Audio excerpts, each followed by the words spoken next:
This is Pat's Probe on the Ourlads Football Network as New England takes it on the chin in LA on a Thursday night, and their playoff hopes are a lot further down than they would like compared to when we did the show on Tuesday, Evan. But as we talked about on Tuesday, this does not mean the Patriots are out of it.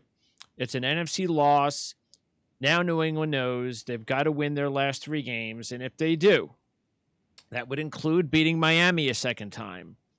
And if they get a little bit of luck, Baltimore loses, Las Vegas loses, and so forth, and all these things are possible.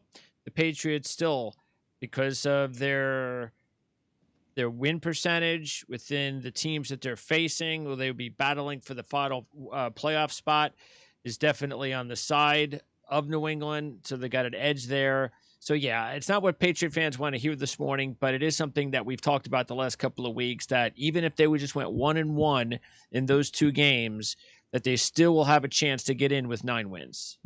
Yeah, it's definitely not what Patriots fans want to hear. And I think that it's just a matter of momentum, right? They had some momentum. They won a couple games in a row. They looked awesome, obviously, against the Chargers and on Sunday. And then you put up a dud like that last night against the Rams. But in their defense, are not really to make excuses for the Patriots, but it definitely felt like, based off of his opening script in that first quarter, that Sean McVay has been waiting for this rematch since the Super Bowl in 2019, right? It Yeah. just, the way that he drew up those opening plays and the way that he had his offense ready to give the Patriots really a completely different look in the running game than what they had saw in Super Bowl 53 really made you think that this game was circled on McVay's calendar for a very long time. So want to give him proper due because he called a great game last night, especially early on in that contest. The Patriots defense figured itself out really outside of that drive in the third quarter. I think they held them to one touchdown on their final 8 drives after giving up 10 points in the first quarter. So they figured it out. But in order to have any sort of hope for the rest of this season, you have to put a lot of faith in the Patriots offense right now to figure this thing out. And unfortunately, I think that there's a combination of two sort of major glaring issues with their offense. And one of them is sort of like a big picture conversation about their lacking skill talent and the weapons that they have Mm-hmm. for Cam Newton. And the other conversation is that 12 starts into Cam Newton's Patriot career, he's still kind of making mistakes that you would hope he wouldn't be making at Yeah. this stage. So those two things together are a big, big problem for this Patriots team. Yeah, definitely Cam's worst game in a while. I mean, at least even in the Houston game where he didn't play that well, there were a lot of plays that he did complete. The big touchdown to Bird and so forth. He had Right. passed for a lot of yards, but this was clearly another bad game for Cam, which is why he got replaced in a situation where the game really wasn't over. Uh, I know you're down 3 touchdowns, but the ball's at the 40-yard line and there's 10 minutes to go in the game. The game's not over, but it was over for Cam.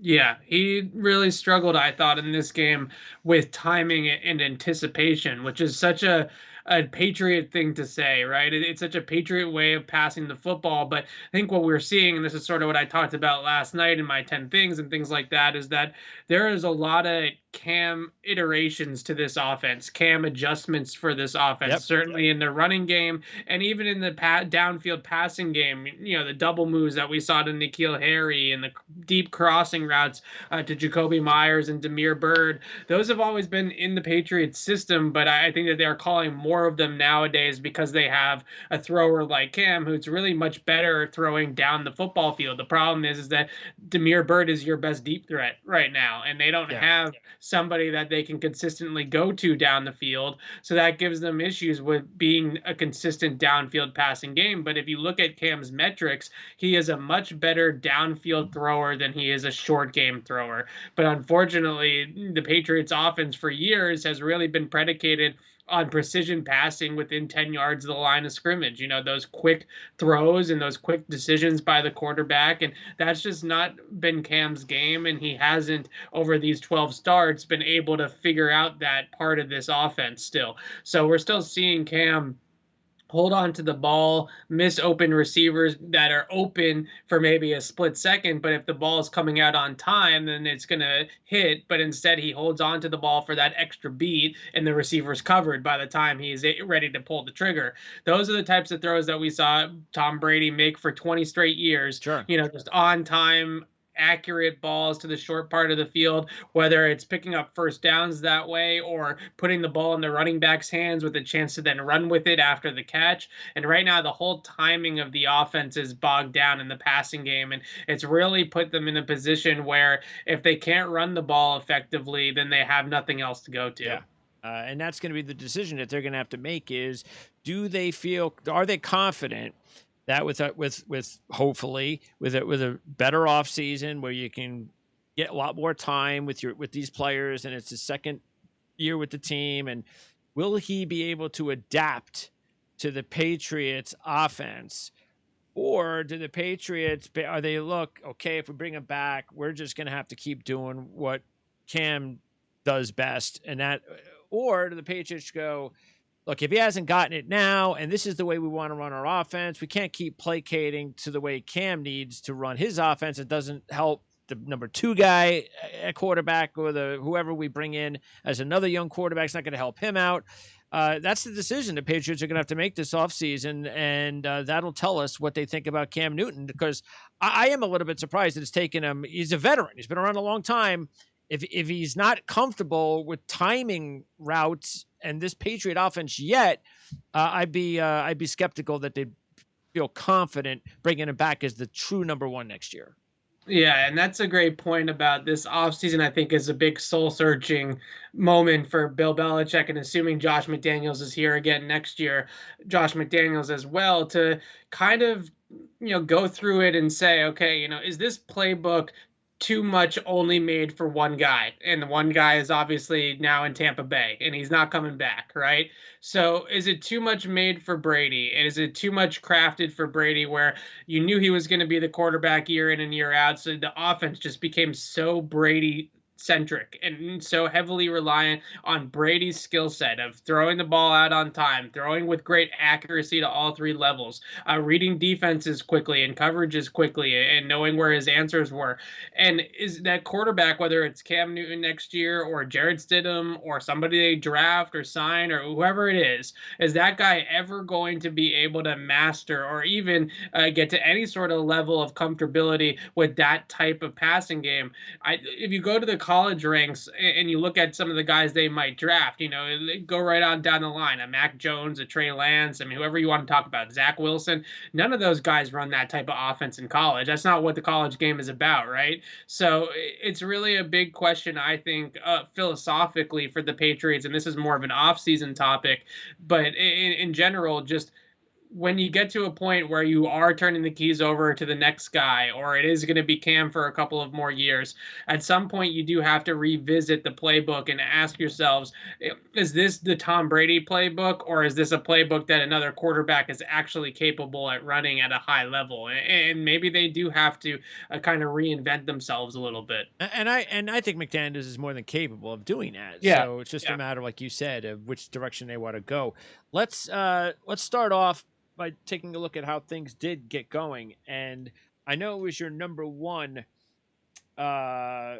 point that you made in the article, which is how did McVay out-scheme Belichick in the run game? Because that was really evident right away. After the Higbee pass, Akers goes, 40 yards? Yeah, 35. Yeah, and then they get the 4th and goal, which they were able to score on. But it's interesting, in the first drive, and then you had to wait until whatever it was, 3rd quarter, before the Rams had another one of those running drives. Everything else in between was a little bit here and a little bit there, but it was really just a couple of drives that they kind of gashed the Patriots in the run game. So what did they do effectively? Well, that's also just speaks to the margin of error for this Patriots team, because their offense is what it is right now. You go down 10-0 if you're a Patriots team, and that's basically game over, right? This offense can't climb out of that hole. So early on in the game, first drive of the game for the Rams, they go right on down the field with the running game and that one play action pass on the bootleg to Higbee that you mentioned. Yeah, play action, big surprise. Yeah, the 35-yarder for by Akers was, I think, really kind of the microcosm of the entire game plan for Sean McVay. So in the Super Bowl, the Patriots played that 6-1 front. They came out in more like a 5-2 look this year, but they still had those overhangs on the outside, and they were really trying to force the ball back inside against outside zone, right? They knew that the stretch plays, off tackle plays were a big part of the Rams' repertoire, and that's what they wanted to take away. That very first run, that big run by Akers, is a scheme called duo, which is a gap scheme. It's not a zone blocking scheme where they're just going to double team at the point of attack on the line of scrimmage and try to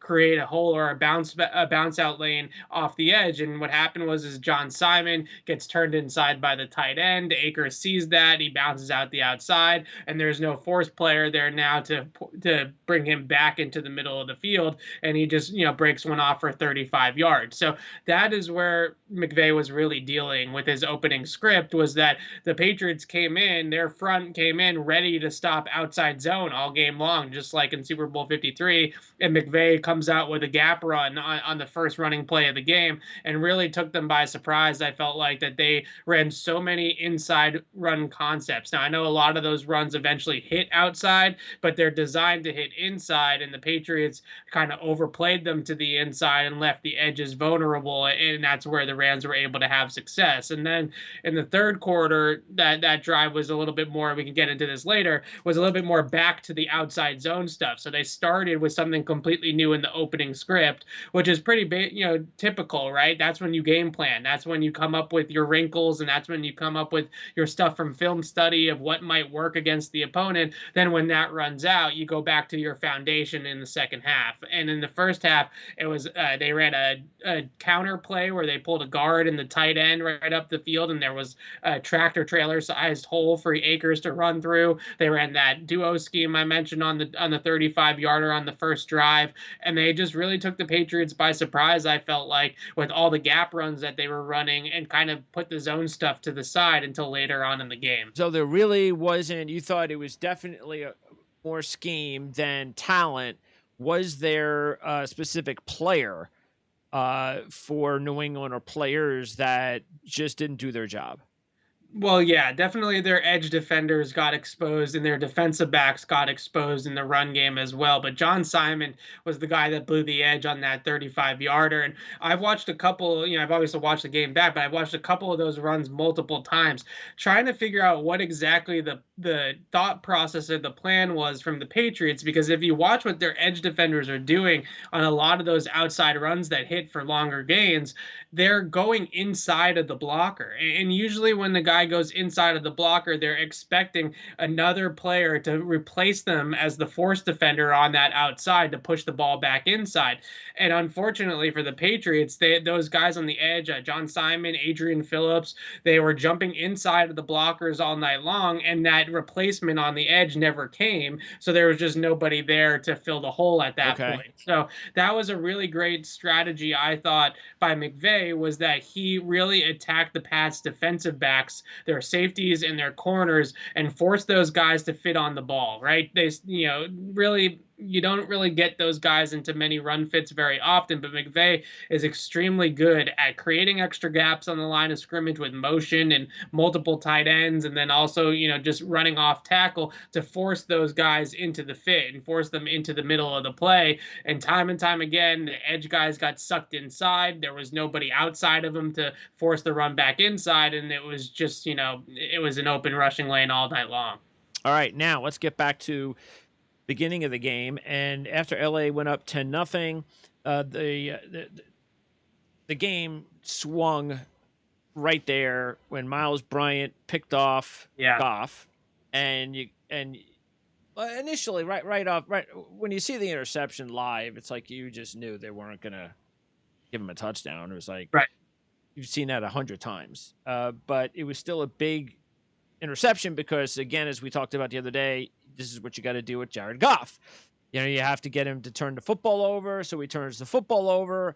You have to at least get 3 points, and unfortunately, it goes the exact opposite. And instead of at least 10-3 or 10-7, it's 17-0, and nothing is uglier for a quarterback than when he gets picked off on a screen pass. Yeah. Nothing is uglier. And then turns that into a touchdown. I mean, that was bad. Yeah, as much as we kind of get into the weeds of all the things that went wrong for the Patriots last night, that sequence, that was back-to-back drives, right? Yeah. Goff throws that pick to Miles Bryant. 14-point swing. Right. It's a 14-point swing. And that game is so different if it's 10-7 instead of 17-0. And the whole game really flipped in that sequence. And with the screen pass, we asked Bill Belichick about it this morning and said, what do you put on the quarterback there? Who's kind of to blame for that pick six, right? And Belichick said, as the quarterback, he doesn't really know what else that Cam could have done. Like, obviously, you would have ideally liked him to just throw it in the dirt and live to play another down. But in reality, Aaron Donald just kind of makes a really heads-up play to grab Damian Harris and know that it was a screen pass. And if you listen to the Rams after the game in their post-game press conferences, Kenny Young, the guy that ran the ball back, the linebacker for the Rams, said that something about Cam Newton's pre-snap cadence gave away that it was a screen pass. I don't know if it was the way he was what his verbiage was or his body language or what, but Young said that they had picked something up that told them when screen passes were coming, and they were all over it. So they knew that it was coming. They saw Damian Harris trying to sneak out of the backfield, and Aaron Donald legally made a great play to grab him and slow him down. And then the only guy that was at the spot where the ball was being thrown was the Rams linebacker, and there was no Patriots there. So when you watch the play back, it's a bang-bang play, right? And there's pressure in his face, obviously, for Cam, because that's the design of a screen, is to let the rush come in and suck the rush in to send the screen pass out. So he really didn't have much time to sit there and wait to see if Damian Harris was going to get to his spot.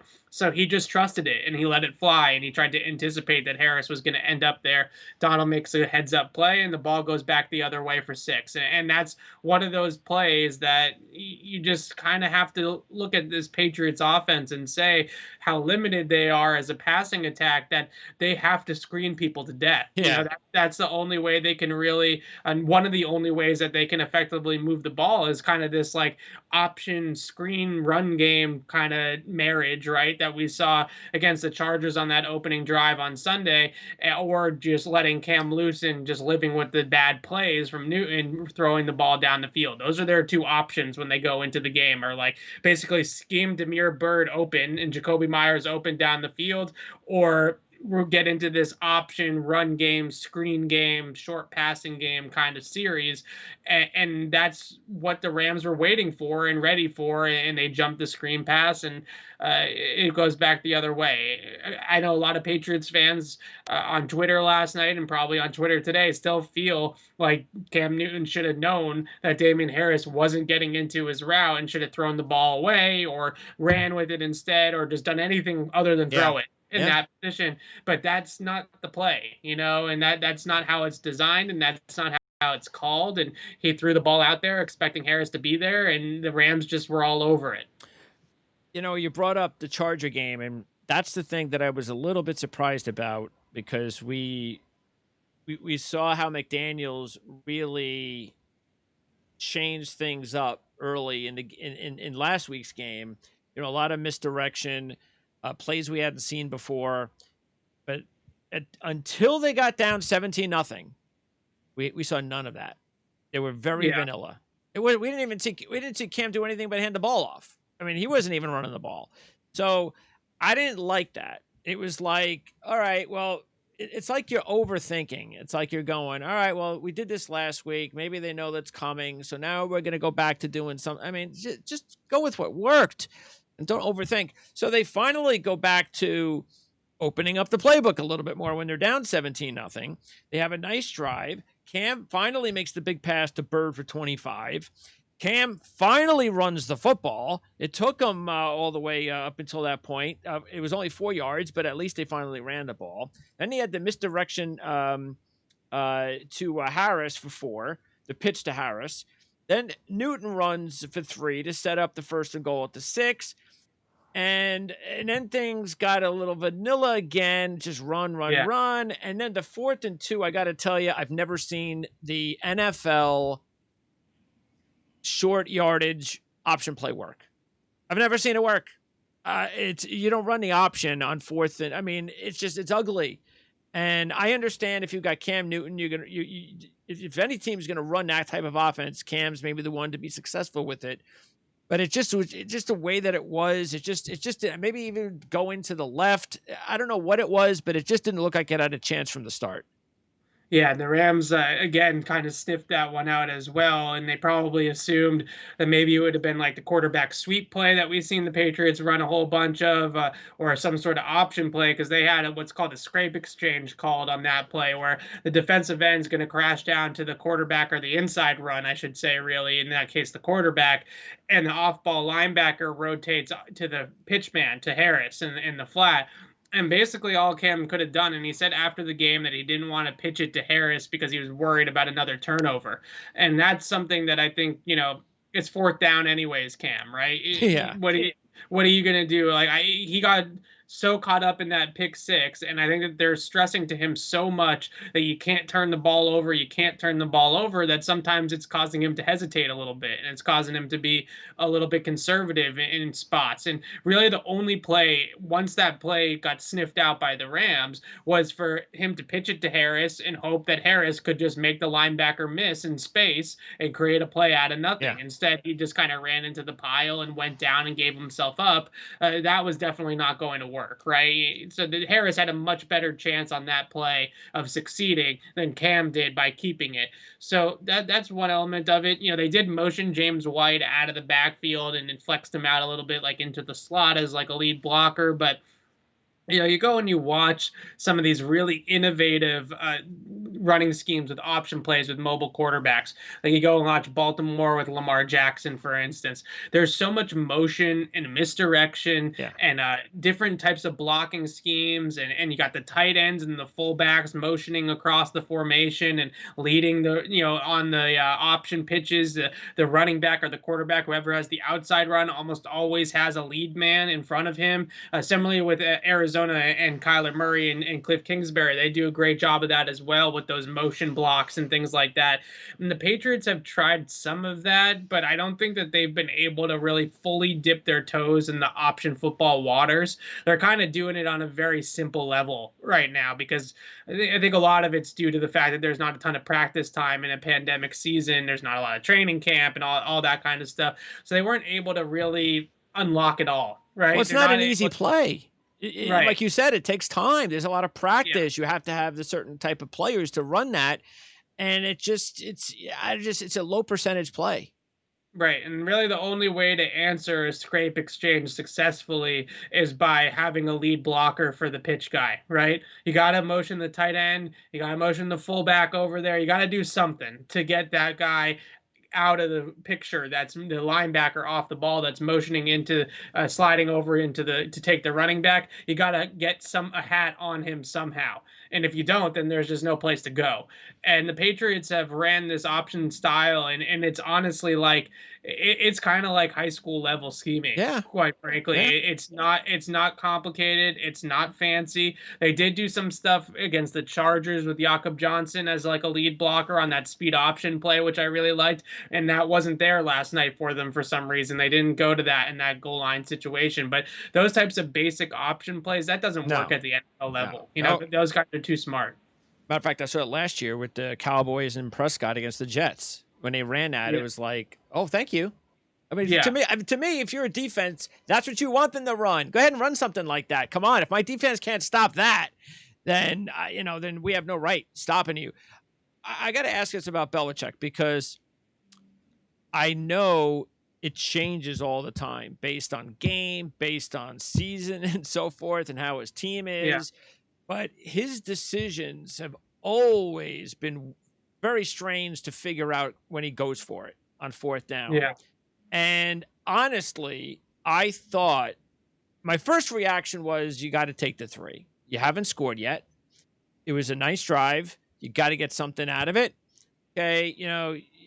Especially again, at the first 3 plays weren't very enticing or, didn't lead you to believe that something really good was now going to happen after those first 3 plays. But all right, then you kind of think, well, all right, we probably, 8-minute drive. He feels like he has to get something out of it, more than 3. And when you really think about it, Rams got a first down. That was it. Patriots got the ball back in field position, still wound up with the field goal anyway, which is how I look at it. And I think a lot of times that's what the coaches think too, is that, look, if we don't get it here, we can stop them. We still get good field position, and then we can probably score anyway. But my question with Belichick is that have you learned over the years to know on a more than 50 or 75% of the time when you think he's going to go for it or not? It's Belichick is a coach that does not believe in using analytics in those Oh, yeah, situations. sure. Yeah. I asked him the question last year, and he said we less than zero that It's all they gut, use right? analytics For less him. than 0% of the time to make calls like fourth down, going for it on fourth down, and things like that. I don't want to call it gut because I think that he took offense to it when we called it gut. Let me put it that way. Yeah. Right. And I think it's more, he calls it a situational analysis, which Oh, is okay. a fancier It's a way of fancier calling word for gut. it for gut. Yeah.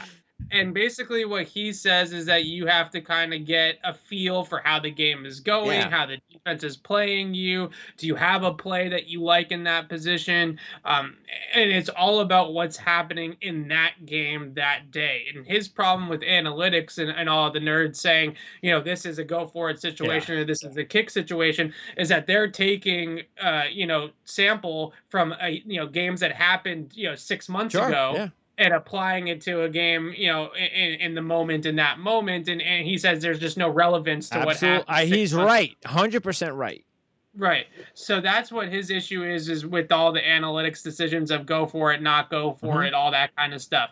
But at the same time, I think that sometimes, you need to feel really good about your play, right? Oh, And yeah. if I think time and time again, what we see with the Patriots is that they've actually been extremely conservative for the most part with going for it in those situations, or like if they're on like their the opponent They 35 got a yard punt. line or something, Yeah. like they punt. They're a very conservative team like that. But at the same time, when he does decide to go for it, you feel like, okay, well, if this is one of those times that you're going to take that chance. I think it was 17-0 at that Yes. point. So you can understand, three, what does that really mean? Seven's obviously a lot better than three in that spot, but you had to have hoped as a Patriot fan or as a Patriot observer that they had a great 2-point play. And I call it a 2-point play because it was Yeah. from the two, right? So Sure. you're basically running your best 2-point play in that spot. You have to hope that you have a great one dialed up. And that speed option was not a great one, right? No. That's a very average, mediocre play in that spot. So if they came out on fourth down and they ran something crazy and they Yeah. they ran a tackle eligible or they ran something like They that tried. Yeah. that really took them off guard and it just didn't work, Yeah. but at least it was something creative, then I would have been like, okay, fine. You Mm-hmm. know what? It didn't work, but at least you pulled something out of the hat. Or maybe it does work, right? Sure. And they look like geniuses. But they just ran such a mediocre play in that spot. It's like, hey, if I would have known that, then just kick that field goal. Come on, man. Don't do That's that what to I'm saying us. is you have to weigh the option of, okay, this is our best, this is our play. Yeah. Is it going to work, or or should we just take the 3 points and walk away? In that spot, the field goal is obviously a lot higher a percentage than not, than that play was going to be. And by the way, as I mentioned, they get the ball back and they were able to get the field goal anyway. They had the big catch, one of two big catches on the day by N'Keal Harry, the one on 3rd and 5. It was just 12 yards, but he went up and grabbed it and got it. And that's what you want to see from Harry, to make the physical catch on 3rd down in a big spot. And he was able to do that. And so that was good. But you went into halftime and you completely dominated the second quarter. And you had the ball in the first half inside the 20-yard line 3 times and came away with 3 points. So it just that wasn't good. But you start the second half off with the ball and you're figuring, all right, dominated the second quarter, got the ball, start the second half. We still got a chance here if we can come down and get a touchdown. And unfortunately, you had the 2 sacks given up. And I think they were both given up by Illuminor, I think, right? And which is going to happen because he's obviously in there because of the injury to Wynn, and that definitely hurt the Patriots in this game. They gave up 6 sacks. The 2 sacks on that drive killed them. They got away with the first sack and still wound up with the first down. That was that second big catch by Harry on the jump ball. And you figured when they came out with that on 1st and 20, hey, wait a second. Okay, all the momentum was there, but the second sack, it was just you can't do that. And once again, you talk about the Patriots can only do so much with the talent they have. Sooner or later, there are certain guys on the team that just aren't talented enough. And if they just don't come up with big plays, or they come up and they're exposed by other players like Aaron Donald, like great players, that's the coaches can only do so much. Right, and that's sort of what we've seen with this offense. A lot of people around here call it the grenade offense, because you're just trying to avoid that big negative play, right? Because once they get into, they got out of it in that one with Harry, but most of the time when they get into an unfavorable down and distance, 2nd and 15, oh, it's over usually, it's over for them, right?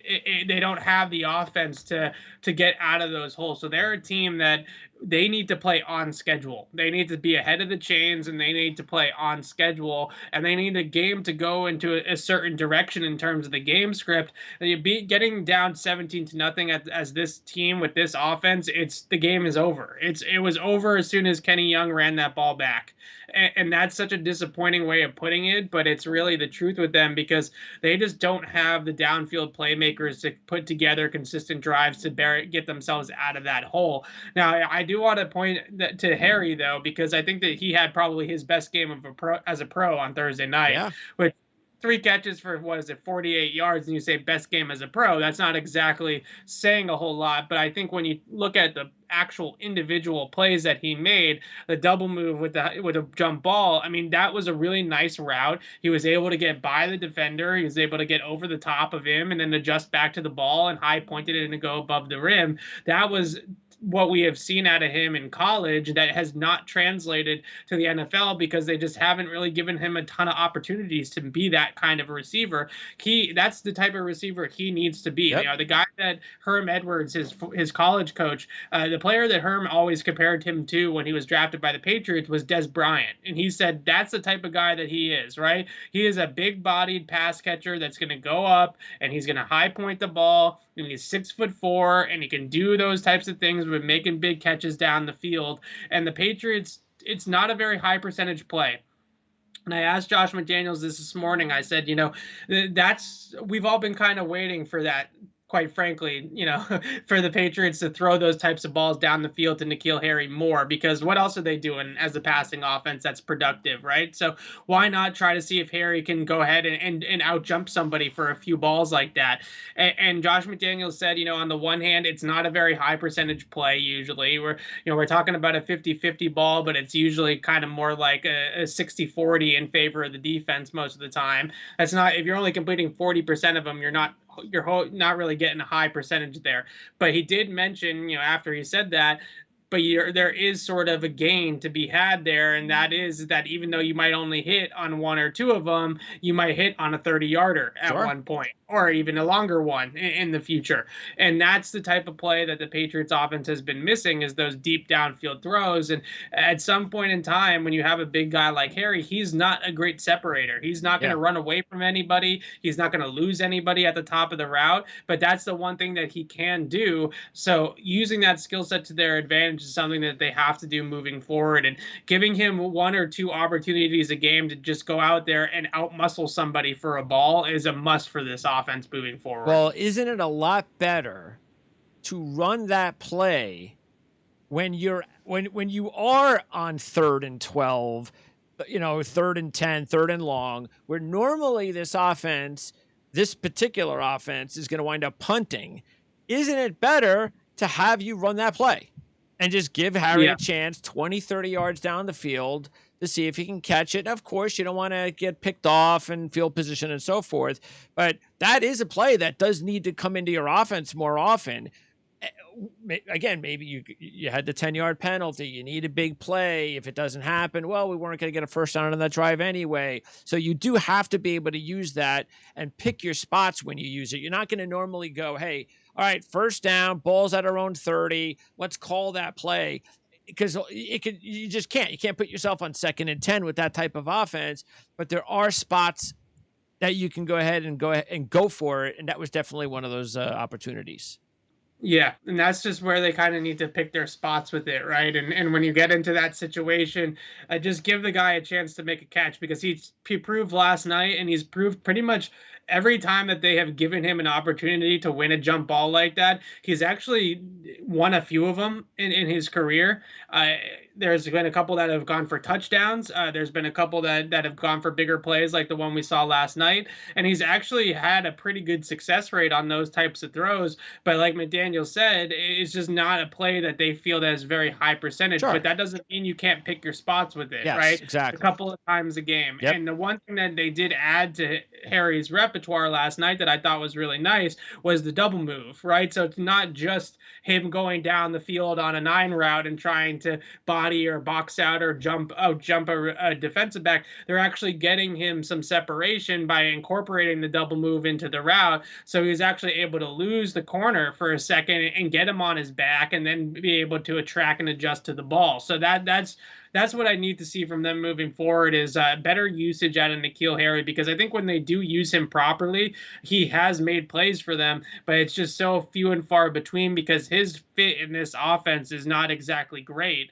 Similar to Cam Newton, they want to play a different style, and the Patriots want to play one way, and N'Keal Harry kind of thrives in a different way, which kind of speaks to why they drafted him in the first place. Well, yeah. Well, that's also something that we're going to find out, as we talked about in the open, about who's going to be their quarterback next year. What kind of offense are they going to run? Right. Maybe that will change, and Harry will become a little bit more of a player that is, fit more than it is now. Look, we know Josh McDaniel, like you said, he's not going to change. As I mentioned with, okay, maybe if you throw the ball up on 3rd and 13, or you go that way on 3rd and whatever, 3rd and long, you may get the interception. That is something that they definitely think about, because that's the offense they have. They don't want to give up 20 yards in field position because they chucked it up to N'Keal Harry on 3rd and long. Josh McDaniel would rather run a draw on 3rd and 12, or a screen pass, or a 3-yard pass, and see if a guy can break it. That's just the way the offense is right now.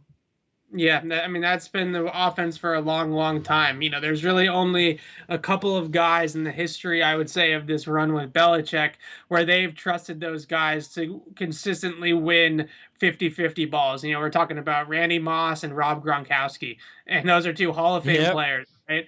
Outside of those 2 guys, they really don't throw it up. They really don't. And it's sometimes it's aggravating, because like you said, they throw a screen on 3rd and 17 that has 0 chance of going for a first down, and they play the field position game. They got a great punter. He's probably the best that's right. team. That's part of their team. Yep. Right. So that's what they want to do, is they want to flip the field. Bailey averaged almost 52 yards per punt last night. He had 4 punts down inside the 20, and he had a 71-yarder in the game later on in the game in the second half. So he's got a leg, and they feel like we're on 3rd and 12, 3rd and 15. If we're that behind the sticks, we're going to run some draw up the middle to James White. We're going to get our 5 yards, and we're going to have Jake Bailey flip the field, and that's how we're going to play the football game. That's all well and good, and that can be a successful strategy if you're not down 17-0. Exactly.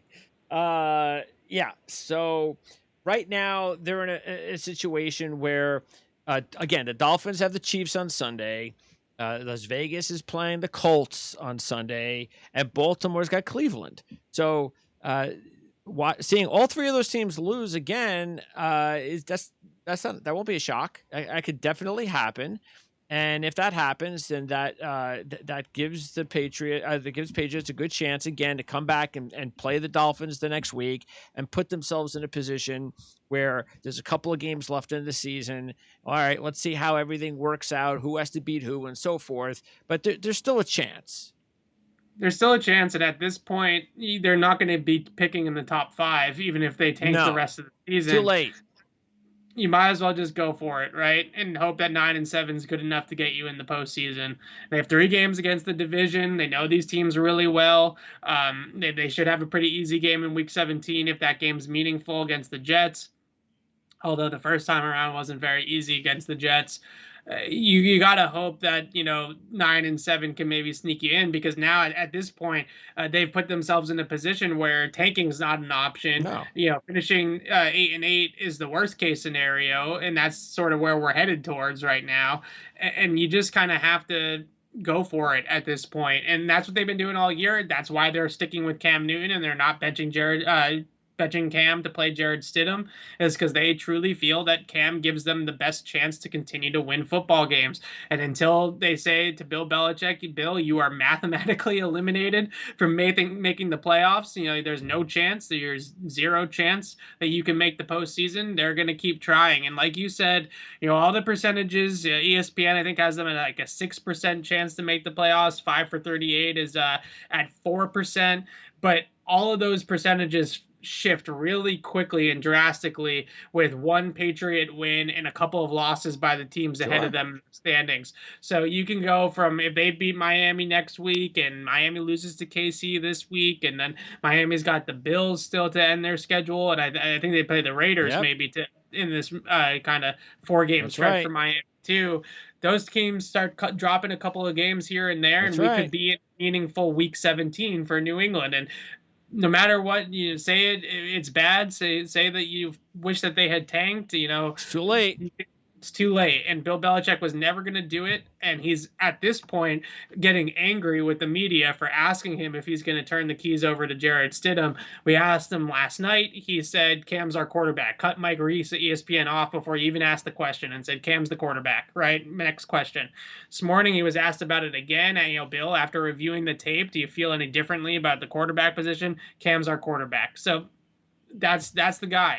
And there's a lot of reasons, I think, to unpack as to why exactly they won't go to Stidham. I think one of them is probably that Cam is probably a better player right now, even still, than Jarrett Stidham. Another one is Cam owns the locker room. That's his locker room. He's the leader of that group. And I think that they feel like they risk sending a bad message to a lot of the players in there, where a guy that's played for pennies on the dollar, has done everything right, has tried his hardest out there, is not really being helped out a whole lot by the supporting cast, and isn't really in a position to succeed with the system and with the people around him. It's a little bit unfair, I think, in Belichick's eyes, when he's really kind of made Cam Newton fall on the sword here a little bit. He knew the team wasn't built very well. Bill came out publicly, admitted that the team was not built very well. And then he's also, putting him in a position to be the guy after Tom Brady and all this kind of stuff. And I don't think that he thinks it's very fair. And I know that life sometimes isn't fair, but I think that that's truly how Bill Belichick's looking at it right now. And this offense is all about Cam Newton right now. This isn't a Jarrett Stidham offense. A Jarrett Stidham offense is a passing offense. This is Jarrett Stidham needs a max protection, and he needs to have receivers. He doesn't have any receivers the way that Jarrett Stidham needs to be successful. So it's just illogical to think. Now, look, if they were out of it, that's different. If they lose to the Dolphins and really they're pretty much done, then I could see, okay, if you want to go to Stidham for the last couple of games, see what you got. I got no problem with that either. But this is just this offense, even with everything you said, this offense is much better. It will work and works much better with Cam Newton than it will for Jarrett Stidham. Well, they built the whole scheme around him, and at this point, there is definitely a conversation. This is certainly what we're having in Boston sports radio right now, when they love to put the tinfoil hats on and get all the conspiracies going about things like playing time incentives and stuff like that. Oh, jeez. If they pull Cam now, he's not going to hit the incentives, and the Patriots are basically going to pay him like $800,000 or whatever it is for the entire season, and that's not necessarily fair to the starting quarterback, right?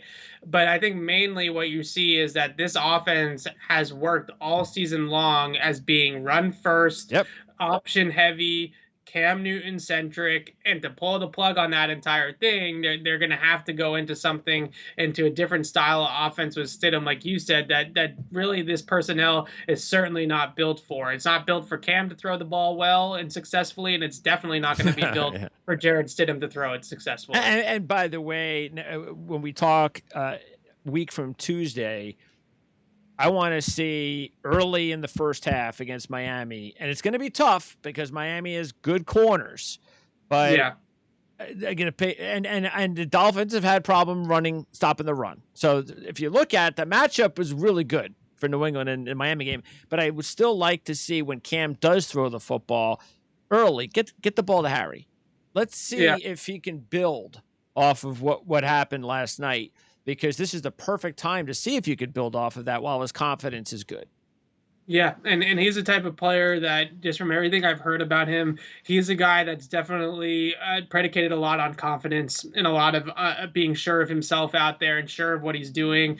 And you can see that sort of building over the last couple of weeks, that he's getting more and more confident out there, and it's starting to show in his play. So you definitely want to keep that rolling. And Miami in week one, they really were very flabbergasted by New England's rushing attack. It was very Cam centric in week one. Yeah. Ton of option. I think he ran it 14 times in that game, and the Dolphins look lost. They had no idea that the Patriots were going to lean that heavily into Cam Newton's arsenal, right? I think they thought that Cam was going to run some of that type of stuff, but that it was mainly going to be the old Patriots offense. And when the Patriots came out with all these design quarterback runs and power reads and stuff like that, it really took the Dolphins by surprise. So I'm interested to see the second time around. Brian Flores, shouldn't be surprised anymore that the run game is going to be heavily featured. Cam is going to be heavily featured in that run game.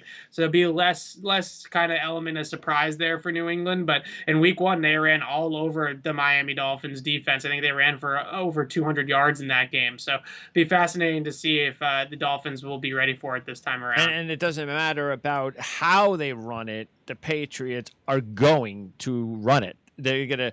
Whether or not Cam has 14 carries again or not, because again, as I said, Dolphins just aren't a very good run defensive team. That's one of the weaknesses they've had on defense.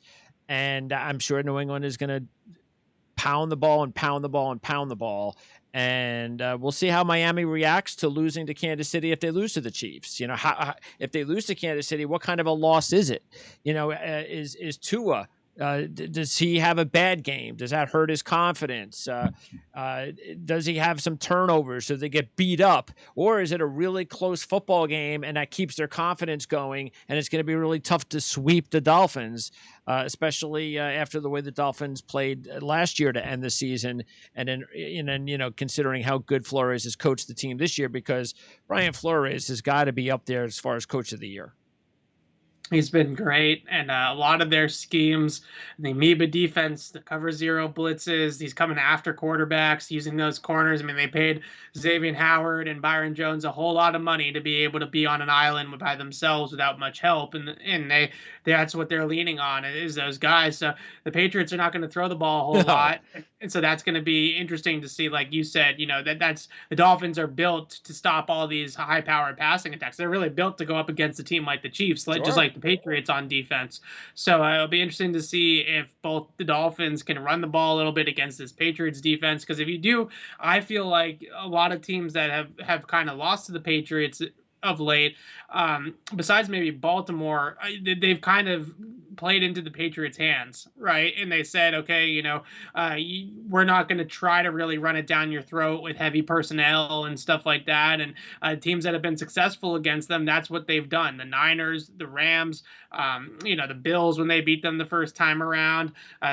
They, other than Seattle, who obviously can just throw on anybody, they have really been vulnerable to that, heavy personnel, 2 tight ends or a fullback or something like that in the backfield, and just kind of running them over and beating them up at the point of attack and on the line of scrimmage has been the successful way to beat this Patriot defense. If you get into long down and distance and let Bill Belichick spin the dial on your quarterback and come after the QB with different pressure looks and stuff like that, then you get a Justin Herbert type of game, right? Yeah. And that's how you lose to the Patriots. So, well, that's the other thing. Tua, first start, Belichick.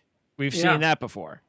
Yeah, and if they put the game in Tua's hands, and that's where the game, they don't run the ball effectively and they have to throw the ball with Tua, then I wouldn't be surprised if Tua looks like Justin Herbert did on Sunday. Well, look, that's the problem also on the flip side for Miami on offense. They're not a very good running team. They've had success running the football, but when Myles Gaskin is your top runner and he's, a really good game for them is 20 carries, 90 yards, that's Right. nothing to worry about. So they have to they have to get turnovers. They have to pressure you. But that's why the matchup works out for the Patriots. Just going to be about whether or not, again, we'll find out first what happens with Miami and Kansas City, but it should be very interesting, and it's still good if you're a Patriot fan that believes, or whether you believe or not, like we said, you have to believe that you're playing for something that matters this late into the season. Yeah, you got to believe. You're right, because the tanking that ship has sailed. Yes. So. Yes. All right, Evan. So not next Tuesday, but a week from Tuesday, after the Dolphin Patriot matchup, we'll talk again.